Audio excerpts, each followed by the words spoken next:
kapatid, oh, andun si Alan, oh, nagbibilad dun sa araw. Nagbibilad siya, nagsasunbathing siya sa araw.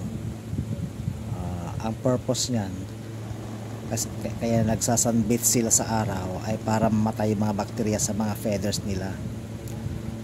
Pero tingnan nyo mga kapatid, papapasukin ko yan, marunong siyang umuwi. Alan, pasok. Pasok na dito. Pasok na. Ayan na siya.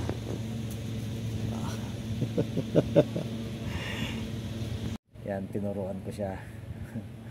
Kapag nasa gate na siya, kasi lagi siyang lumalayas dito. Naturuan na siya pag sinabi kong pasok, pumapasok na yan. Marunong siyang umuwi dito sa bahay.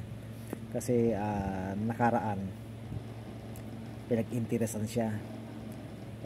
Napadpad siya sa isang bahay, kinulong sa loob ng bahay ng 2 days 2 nights.